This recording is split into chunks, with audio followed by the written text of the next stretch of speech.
नमस्कार, BS TV देख रहे हैं आप। बहुत स्वागत है आपका। मैं हूं आपके साथ ऋषभ राय। संघ समाज समरसता, जी हां, देश में सामाजिक समरसता अब एक बड़ा मुद्दा बन गया है। राष्ट्रीय स्वयंसेवक संघ इस दिशा में शुरू से लगातार काम कर रहा है और संघ प्रमुख मोहन भागवत ने भी प्रदेश की जनता को सामाजिक समरसता का पाठ पढ़ाया है। समाज को एकजुटता के सूत्र में बंधे रहने का मंत्र भी दिया गया है और संघ की सामाजिक सद्भाव पर पहले रिपोर्ट देखिए, समझिए क्या कुछ कहा है मोहन भागवत ने। फिर उसके बाद राजनीतिक चर्चा भी होगी क्योंकि राजनीतिक मेहमान हमारे साथ जुड़ेंगे। देखिए खास रिपोर्ट। राजधानी भोपाल में संघ प्रमुख मोहन भागवत की पाठशाला का दूसरा दिन रहा। कुशाभाऊ ठाकरे सभागार में सामाजिक सद्भाव पर बैठक का आयोजन किया गया। 3 घंटे तक चली इस बैठक में मध्य प्रांत से अलग अलग समाज के लोग पहुँचे। बैठक को मोहन भागवत और कथावाचक प्रदीप मिश्रा ने संबोधित किया।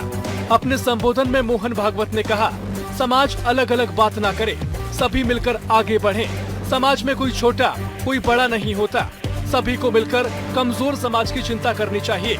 उन्होंने ये भी कहा कि सभी समाज मिलकर हिंदू समाज हैं, हिंदू हैं इसलिए समाज भी हैं। सभी समाज को एक साथ गाँव स्तर पर बैठकर समस्याओं का समाधान करना चाहिए। उन्होंने सामाजिक और हिंदू एकता का मंत्र भी दिया। भ्रम फैलाकर जनजातीय समेत अन्य वर्गों को तोड़ने का प्रयास किया।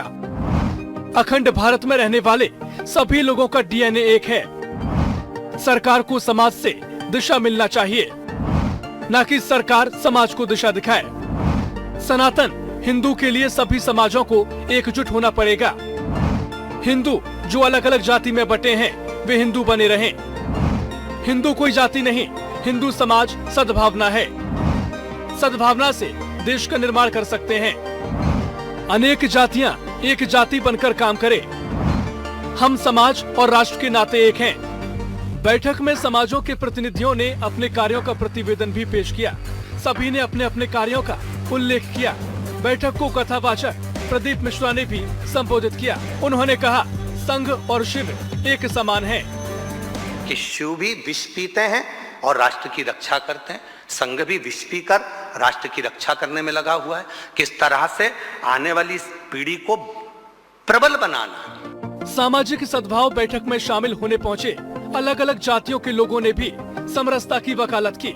उन्होंने भी समाज को एक सूत्र में बांधने की बात कही। उनकी बातें क्या, उनकी बातों में तो पूरा अच्छा ही अच्छा था।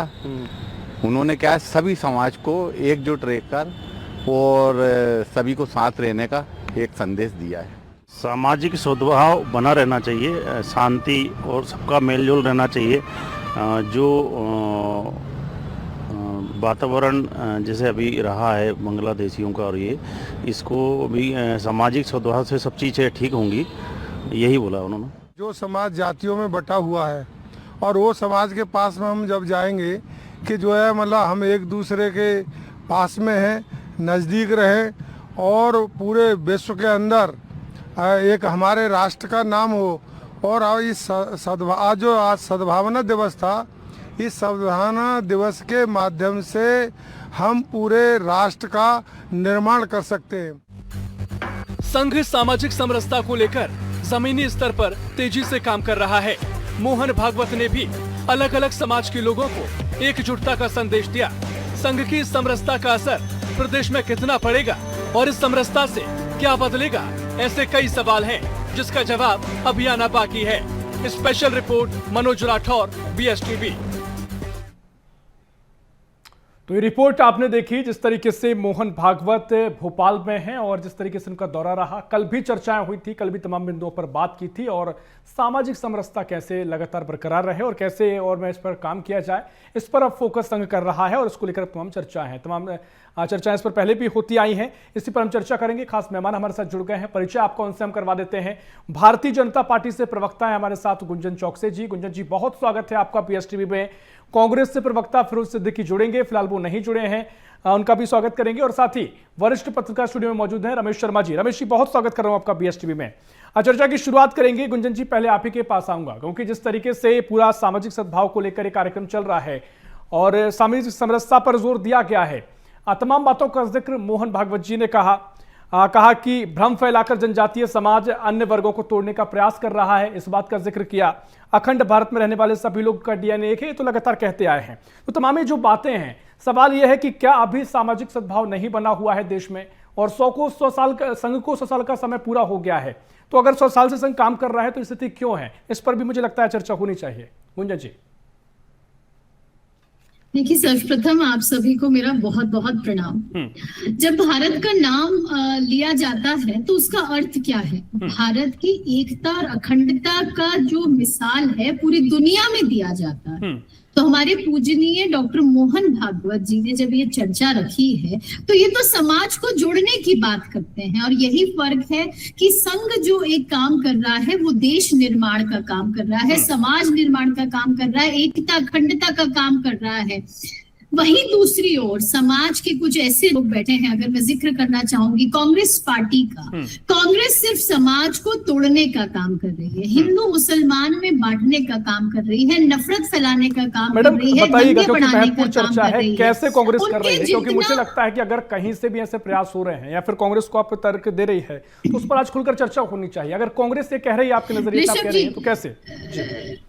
ऋषभ जी, कई उदाहरण हैं। हिंदू मुसलमान में बांटने का काम तो कांग्रेस ने कई वर्षों से कर रहे हैं, इसमें तो आपको और मुझे शायद कुछ एग्जाम्पल देने की जरूरत नहीं है। लेकिन अब हिंदुओं को भी आपस में बांटने का काम कांग्रेस कर रही है ना। क्या मुझे कांग्रेस की लीडर्स का वो बयान याद दिलाना पड़ेगा कि जिन्होंने आदिवासी समाज को जाके भड़काने की कोशिश की, कहते हुए कि गर्व से कहो हम आदिवासी हैं, हिंदू नहीं। तो हिंदू समाज का जब अर्थ की बात आती है तो हिंदू समाज में हम सब एक हैं। हिंदू का अर्थ क्या है, पहले तो हमें ये जानना पड़ेगा। हिंदू एकता अखंडता का नाम है। हिंदू को भी जातियों में, रंगों में, क्षेत्रों में बांटने का काम किसने किया? ये कांग्रेस की लीडर्स ने किया है। भड़काने का काम किसने किया? इन लीडर्स ने किया है। ये आतंकवादियों का समर्थन करते हैं, लेकिन वही जब हिंदुओं की बात आती है तो उन्हें तोड़ने का काम करते हैं। आप बताएं, छोटे छोटे उदाहरण मैं आपको देना चाहूंगी। राम जन्मभूमि, आप जहां राम जी की प्राण प्रतिष्ठा हो रही है वहां ये उसे चुनावी मुद्दा बता के वहां के हिंदुओं को भड़काने की कोशिश करते हैं। वहां क्यों नहीं जाते? दूसरा उदाहरण मैं आपको बंगाल का देती हूँ। बंगाल में हिंदुओं को भड़काने का काम कैसे हुआ? अभी फिलहाल जब बाबरी मस्जिद का एक मुद्दा उठा तो कांग्रेस के लीडर्स और टीएमसी के लीडर्स ने कहा कि हम फिर से बाबरी मस्जिद बनाएंगे, हम इस बार बंगाल में बनाएंगे। तो वो किसने काम किया? जहां पूरा देश राम में था उस समय, दिसंबर की बात है, 6 दिसंबर की, वहां राम में था पूरा देश। तो ये दूसरी तरफ फिर उस मुद्दे को उठाने की कोशिश कर रहे हैं। अरे जो बाबर कौन था? एक आक्रामककारी का समर्थन करने वाले। क्या दर्शा रहे हैं? क्या ये समाज को बांट नहीं रहे हैं? हमारा देश संघ जब बात करता है तो वो जोड़ने की बात करता है, और वही भारतीय जनता पार्टी अगर बात करती है तो जोड़ने की बात करती है। हम भारत को एक मानते हैं, हम रंगों में नहीं बांटते, हम जातियों में नहीं बांटते, हम धर्मों में नहीं बांटते। हमारा एक ही धर्म है, वो है कर्म। हम कर्म में मानते हैं। लेकिन वही जब आप कांग्रेस के नेताओं की बात जबान सुनते हैं, अभी आप सुनिएगा, फिरोज जी आ गए हैं, वो अभी फिर तोड़ने की बात करेंगे, नफरत की बात करेंगे। ठीक है, देखिए महत्वपूर्ण विषय है और तमाम बातें पहले कही गई हैं। ठीक है गुंजन जी, आपका ये तर्क है। और फिरोज जी मैं आपके पास आऊंगा। गुंजन जी के पास एक लंबी सूची है, पूरा एक काला चिट्ठा वो लेकर आई है कि कांग्रेस कैसे समाज को तोड़ने का काम करती है, हिंदुओं को बांटने का काम किया जाता है, और जो आज की पूरी मंथन हुआ है संघ का। पहले तो फिरोज जी बताइए कि जो लगातार खुले तौर पर कहते हैं मोहन भागवत जी कि सभी पूरे जो लोग हैं भारतवासी सभी हिंदू हैं, क्या आप ये बात मानते हैं कि सभी हिंदू हैं? क्योंकि अलग परिभाषा एक कांग्रेस की कई बार देखने को मिलती है, कई बार संघ इस पर खुले तौर पर कहता है। और दूसरी बात जो गुंजन जी ने बताया है कि कैसे समाज को तोड़ा जा रहा है कांग्रेस के द्वारा, उस पर आपका क्या कहना है? क्या मोहन भागवत जी क्या शंकराचार्य हैं जो हिंदू धर्म की या सनातन धर्म की जो है व्याख्या कर रहे हैं? वो शंकराचार्य हैं क्या? अभी मुक्तेश्वर जी महाराज जो है वो शंकराचार्य हैं, और वो सनातन धर्म के ध्वजवाहक है। जो वो कहेंगे पूरा हिंदू समाज वो मानता है। और वो अभी मुक्तेश्वर जी महाराज कहते हैं कि भारत जो है वो एक धर्म निरपेक्ष राष्ट्र है। भारत में सबको रहने का अधिकार है। भारत में सभी धर्मों को अपने धर्मों का पालन करने का अधिकार है। और जो हमारी गुंजन जी जो कह रही थी कि लोग है ना राम जन्मभूमि के वहां नहीं गए, तो शंकराचार्य क्यों नहीं गए? यही तो सवाल है। मोहन भागवत जी क्या शंकराचार्य हो गए हैं वो? तो जो बात करनी है, अगर वो सबकी बात करते हैं तो संघ कहे खुल के, ये दोनों लोग खुल के कहें कि इनके मुख्यमंत्री हैं जो योगी आदित्यनाथ, वो 80-20 का मुद्दा उठाते हैं कि 80% की ये सरकार है, 20% की नहीं है। तो ये दोनों मिलके उनकी जो है भर्त्सना करें, कहें कि वो गलत कहते हैं। मोहन भागवत जी आज कह के जाएं कि योगी आदित्यनाथ को हम हटा रहे हैं। तो जो लोग ठीक है, आपके पास अपने तर्क, ठीक है, मैं रमेश जी के पास जाऊं उससे पहले गुंजन जी क्विक रिएक्शन आपको चाहूंगा, क्योंकि फिर वो वही बात है कि यहाँ कहा तो जा रहा है कि हिंदुओं को आप कह रहे हैं कांग्रेस बांट रही है। कई बार हम देखते हैं कई तरह के बयान भी आपके पार्टी के नेताओं के सामने आते हैं, और कई तरह के बयान अगर हर जगह देखने को मिलते हैं तो सिर्फ लोकतंत्र के नाम पे खुली बात कोई क्यों नहीं रख सकता है? और रख रहे हैं तो फिर सबको एक बार बताना, क्योंकि सभी एक ही उसका हिस्सा है, बार बार उस पर क्यों बताना? गुंजन जी। देखिए, फिरोज जी की ये जो सोच है, उन्होंने अपनी बात की शुरुआत की तो मोहन भागवत जी होते कौन है सनातन पे बोलने वाले, क्या वो शंकराचार्य? ये सोच से हमें तकलीफ है। सनातन पे तो आप और मैं भी बोल सकती हूँ, सनातन का समर्थन तो आपको और मुझको भी करना चाहिए। हमारा देश सनातनी देश है, ये संस्कारों वाला देश है, संस्कृति वाला देश है।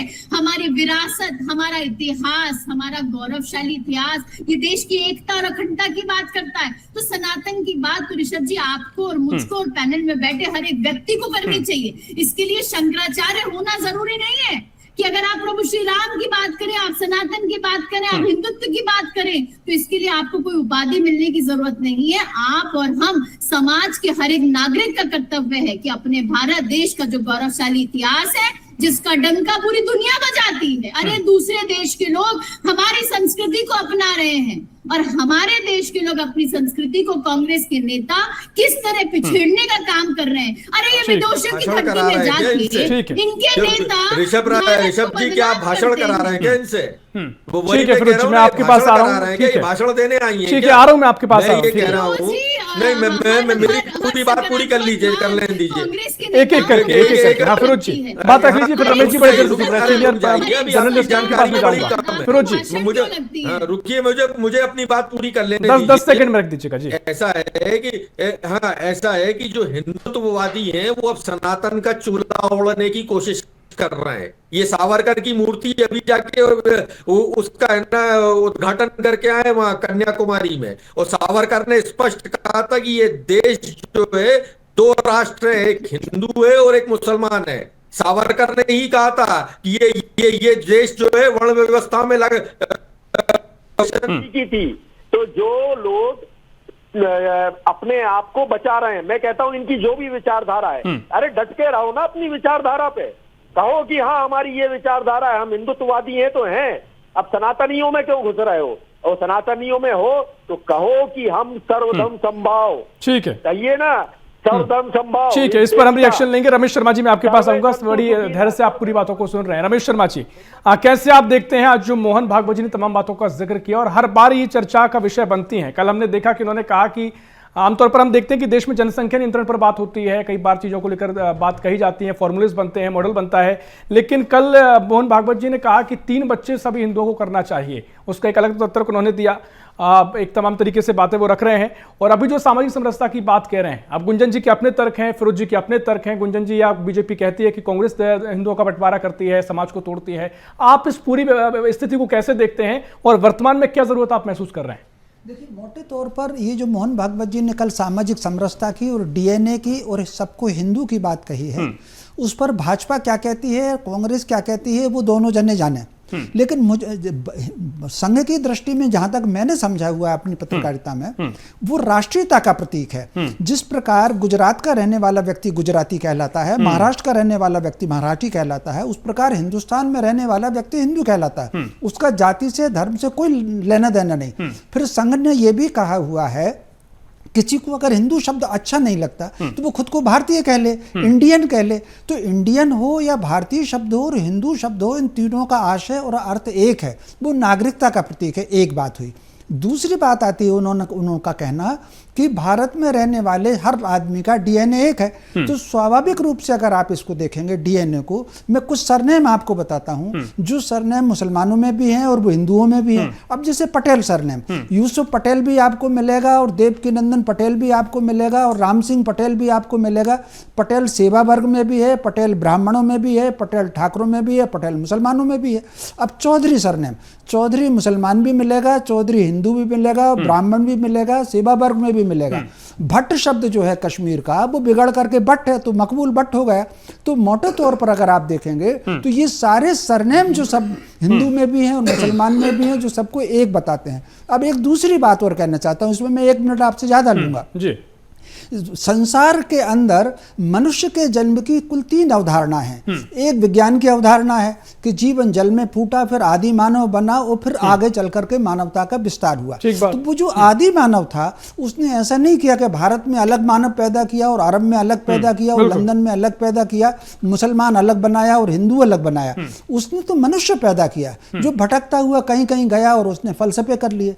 दूसरी अवधारणा है कि सनातन अवधारणा है कि वो 7 ऋषियों की संतान है। तो 7 ऋषियों की संतान है, वो गुण और कर्म के आधार पर उनके वर्ग बने।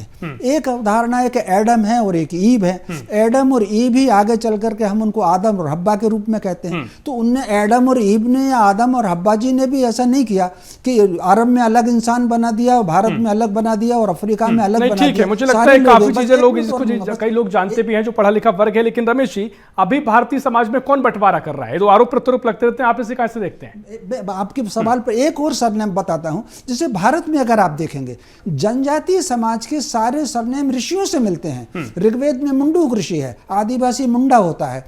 कश्यप गोत्र ब्राह्मण का भी है और कश्यप गोत्र वनवासी का भी है। ऋग्वेद में गौंडपाद ऋषि है, गौंड आदिवासी होता है। भिल्ल स्वामिन एक ऋषि का नाम है, भील आदिवासी होता है। तो जनजाति समाज वाला नगर समाज वाला अलग नहीं है। अब आते हैं हम बांटने के ऊपर, कौन आदमी इसको बांट रहा है? बांटने का काम सबसे पहले अंग्रेजों ने किया। 1773 में चर्च ने सर्वे किया और उसको किस प्रकार बांटा जाए, और बांटने का पहला प्रयोग उन्होंने महाराष्ट्र में किया और उन्होंने जाति के आधार पर जो मिलिट्री बनाई है। रमेश शर्मा जी, समय पूरा हो रहा है, 10 सेकंड में पूरी बात रखिएगा जी। तो कुल मिलाकर के उन्होंने जाति के आधार पर महार रेजिमेंट अलग, राजपूत रेजिमेंट अलग, मुस्लिम रेजिमेंट अलग, मराठा रेजिमेंट अलग, मद्रास रेजिमेंट अलग। पंजाब में भी 2 रेजिमेंट बनाई उन्होंने, सिख रेजिमेंट अलग बनाई, पंजाब रेजिमेंट अलग बनाई। ये जो अंग्रेज षड्यंत्र करके चले गए हैं समाज को बांट करके राज करने का, मैं समझता हूं राजनीतिक दलों को अब समझना चाहिए। अंग्रेजों को गए हुए 80 साल होने। ठीक है रमेश शर्मा जी, महत्वपूर्ण बात आप कह रहे हैं। और जो कम से कम जो आरोप प्रत्यारोप लगते हैं उसका आधार अगर समझें तो अंग्रेजों के समय हम लगातार जो देखते हैं कि अंग्रेजों के समय जो बंटवारा हुआ है, जिन देशों में अंग्रेजों ने राज किया है वहां पर ऐसी फूट डालने की कोशिश की गई है। चर्चा को आगे बढ़ाएंगे। अशोक पंडित जी, आपके पास मैं आ रहा हूं। जो मंथन हुआ है, कैसे आप संघ के इस मंथन को देखते हैं? और क्योंकि आप भी समाज के महत्वपूर्ण हिस्सा हैं, कर्मचारियों की आवाज आप उठाते हैं, तो समाज के एक हिस्सा होने के नाते आप इस पूरी चर्चा को कैसे देख रहे हैं? बहुत सदुपयोगी, बहुमूल्य, एक नई दिशा और दशा देने वाला ये उद्बोधन था। और हम इस दिशा में न जाएं, हिंदू मुस्लिम की दिशा में। यहाँ तो मध्य प्रदेश में ये माननीय भागवत जी का और आरएसएस का ये पाठ पढ़ाना बहुत जरूरी था, समय उसकी मांग थी। क्योंकि यहाँ पर जो मध्य प्रदेश में है, मैं चूंकि कर्मचारी वर्ग से आता हूँ इसलिए आपको बताना चाहता हूँ कि कई ऐसी मतलब जी वो चल रही हैं, टीमें चल रही हैं जो सामाजिक विभेद पैदा कर रही हैं। सब हम समस्ता की बात करते हैं, लेकिन नौकर साहब में बैठे लोग समाज में विभेद पैदा कर रहे हैं। मैं नाम नहीं लूंगा किसी का आज आपके चैनल से, लेकिन मध्य प्रदेश में सामाजिक समरसता का पाठ पढ़ाना बहुत जरूरी था। और इसका मतलब लोगों को पालन भी करना चाहिए, इसको अध्ययन करना चाहिए। और यदि मध्य प्रदेश सरकार को भी एक इंगित करा है माननीय भागवत जी ने, तो मध्य प्रदेश सरकार को भी बहुत जरूरी है कि ऐसे लोगों पर कार्रवाई करे जो समाज में विभेद पैदा कर रहे हैं और समरसता का पाठ नहीं ग्रहण कर रहे। ठीक है अशोक पंडित जी, क्योंकि आपने खुले तौर पर आप समर्थन कर रहे हैं और जिस तरीके से सामाजिक स्थिति बनी रहे, समरसता बनी रहे। गुंजन जी, मैं आपके पास आऊंगा, जो कि जिस तरीके से रमेश जी ने पूरी बात को समझाया, उन्होंने कहा कि किस तरीके से बंटवारे को लेकर स्थिति बनी है, कैसे समाज बटा, कैसे जातियां आई, और उसको हम देखते हैं जब पढ़ते हैं तो अंग्रेजों के जमाने में जो जातियों का लगातार विस्तार हुआ उसके बाद स्थिति बनी। लेकिन अब जो कि वर्तमान पे आते हैं तो फिर आप कांग्रेस पे शुरू हो जाती हैं, तो ये तो फिर एक राजनीति हुई ना, ये भी तो फिर एक बंटवारा हो गया। आप अगर उन पे आरोप लगाएंगे तो एक आ ही नहीं पा रहे एक लाइन पर, हम ये तो एक दूसरे पर आरोप लगा फिर बट रहे हैं। ऋषभ जी, हमने तो नहीं हिंदू मुसलमान किया ना। मैं कितनी योजना बताऊं सरकार जो चला रही है जिसके बेनिफिशियरी मुसलमान वर्ग भी है। अगर मैं अनगिनत ऐसी योजनाएं बता, चाहे लाडली बहना योजना बता लें, चाहे आवास योजना बता लें, चाहे आप आयुष्मान कार्ड, जिस तरह गरीब कल्याण की योजनाएं बता लें, किसान कल्याण की बता लें, युवा उत्थान की कर लें, महिला सशक्तिकरण का कर लें। हमने तो जो योजनाएं बनाई है भारतीय जनता पार्टी ने, क्या वर्गों के हिसाब से बनाई है? ये सभी के लिए है। इसकी कल्याणकारी योजनाएं सभी वर्ग के लिए। 370 की धारा की बात कर लूं, ट्रिपल तलाक जैसे मुद्दों की बात कर लूं, किसने किया ये? मुस्लिम महिलाओं को उनका अधिकार किसने दिलाया? हमारे देश के यशस्वी प्रधानमंत्री श्री नरेंद्र मोदी जी के नेतृत्व में भारतीय जनता पार्टी ने दिलाया। हम तो कल्याण। ठीक है, और गुंजन जी एक बात और, अगर कोई हिंदू की जगह अपने आप को भारतीय कह रहा है, अगर कोई हिंदू की जगह भारतीय कह रहा है तो इसमें क्या आपत्ति है? जरूरी है क्या वो हिंदू ही कहे, कोई भी अगर किसी भी धर्म से आता है? आप छोटी सी वंदे मातरम जो गीत है उसका अर्थ क्या है? हमारे भारत देश का जो वंदे मातरम हमारा गीत है, उस गीत को ना गाने वाला कौन है? अरे इनके नेता हैं, ये है इनकी नियत, ये है इनकी नीति, ये है इनकी नफरत। ठीक है, ये हमारे देश। ठीक है, फिरोज सिद्दीकी जी आपके पास आ रहा हूं क्योंकि समय कम बचा हुआ है। क्योंकि देखिए जो वंदे मातरम की बात जहां तक है, हमने देखा कि अभी आरिफ मसूद जी और तमाम नेता वहां नहीं पहुंचे थे जिस तरीके से वंदे मातरम का गान होना था। उसके अलावा भी कई तरह के आरोप लगते रहे हैं कि भारत में जो तमाम एक वर्ग जो ऐसा है, मुस्लिम वर्ग ऐसा है जहां पर वंदे मातरम से परहेज करते हैं, खुले तौर पर परहेज किया जाता है। तो इसे लेकर क्या आपका तरह के जो बीजेपी सवाल खड़े करती है, और वो ये कह रहे हैं कि जिस तरीके से रमेश शर्मा जी ने कहा कि हम भारतीय हैं, सभी हिंदू हैं, तो इसमें लेकर क्या आपत्ति? अगर हिंदुस्तान में रहने वाले सब हिंदू हैं तो इसमें क्यों खुले तौर पर नहीं किया जा सकता है? तो अभी जो संघ की बात हो रही है ना, तो संघ अगर ये कहता है, हितानंद शर्मा जी यहाँ क्या कर रहे हैं मध्य प्रदेश में? ये संगठन मंत्री का क्या काम है यहाँ? और अगर है वो, तो अगर मोहन भागवत जी ये और कह जाए कि सभी मुसलमानों को टिकट दो, मोदी जी को कहे कि एक मुस्लिम मंत्री बनाओ, आप यही कह रहे हैं ना कि देश में सब एक हैं, तो आप भी तो भेदभाव करते हो। हम लोगों ने तो कभी नहीं किया भेदभाव, हम तो सभी धर्म समाज के लोगों को साथ रखते हैं। और हम अगर मुस्लिम्स की बात उठाएं तो ये क्या कहते हैं? तुष्टीकरण। तो ऐसा है कि संघ को डर लग रहा है अब जो जेनजीओ के आंदोलन चल रहे हैं, जो जनता भड़की है। अभी आपने देखा अरावली पर्वत को लेके जनता भड़की, फिर अभी उसको लेके जनता भड़क गई, उन्नाव के कांड को लेके सुप्रीम कोर्ट तक घुटनों पे आ गया। तो वो अभी उनको डर लग रहा है, इसलिए अब जो जितना जहर इस देश में फैला दिया है और जो गृह युद्ध की स्थितियां आ गई है, अब वो है उसको राफू कर रहे हैं। युवाओं को तो मत इस आरोप में घेरिए। हमारा देश का युवा भारत के साथ खड़ा है, हमारे देश के युवाओं को मत बदनाम करिए। आप जो जेनजी कह रहे हैं ना, हमारा ठीक है। रमेश शर्मा जी आपके पास आ रहा हूँ, रमेश शर्मा जी आपके पास आ रहा हूँ, क्योंकि देखिए एक तर्क लगातार दी जाते हैं और उस पर एक बहस लंबी हो सकती है, चर्चा होती आई है। लेकिन जिस तरीके से हम लगातार ये चर्चाएं देखते हैं, संघ को लेकर एक इमेज की बात करते हैं, तो मुस्लिम विरोधी कई बार संघ को बताया गया और इसको लेकर एक बड़ी इमेज बनाई गई, और जो भी जैसे भी बनी वो अब क्योंकि संघ ये बात कहता है कि सभी एक हैं, तो इसको लेकर भी कई तरह की चर्चाएं शुरू हो जाती हैं। तो आप इस स्थिति को कैसे देखते हैं? देखिए, मोटे तौर पर ये जो चर्चाएं होती है कि संघ जो है वो मुस्लिम विरोधी है, किसी का समर्थन है, ये केवल और केवल राजनीतिक चर्चा है।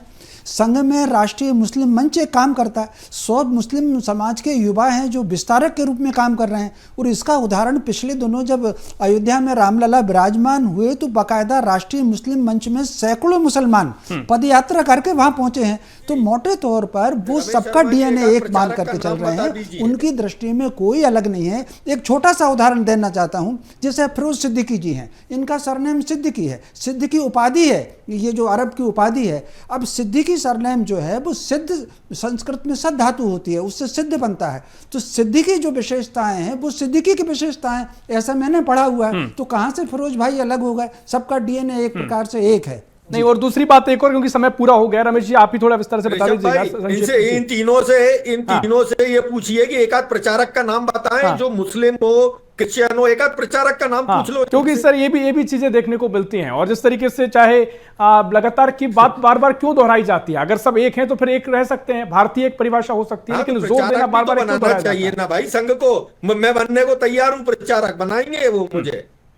चलिए ठीक है, ठीक है फिरोज जी, मुझे लगता है आपके अपने पास तर्क है, मुझे लगता है और चर्चा की इस पर आवश्यकता है, वो चर्चा हो सकती है, लेकिन समय हमारे पास पूरा हो गया है। बहुत शुक्रिया करना चाहूंगा गुंजन जी, आपका बहुत शुक्रिया, फिरोज जी आपका बहुत शुक्रिया, रमेश जी आपका बहुत शुक्रिया, अशोक पांडे जी आपको चर्चा में शामिल होने के लिए। तो कुल मिलाकर जिस तरीके से तमाम चर्चाओं का दौर चल रहा है और संघ को लेकर जो संघ का मंथन चल रहा है, 100 वर्ष पूरे हुए हैं, अब सामाजिक समरसता कैसे बने और कैसे इस पर काम हो, इस पर संघ फोकस कर रहा है। अब इस पर तमाम तर्क हैं, कांग्रेस के अपने तर्क हमेशा से होते रहे हैं, वो अपनी बात कहती रही है और बीजेपी अपने तर्क देती रही है। फिलहाल के लिए इस खास पेशकश में इतना ही। देश प्रदेश की और भी खबरों के लिए देखते रहिए BSTV। नमस्कार।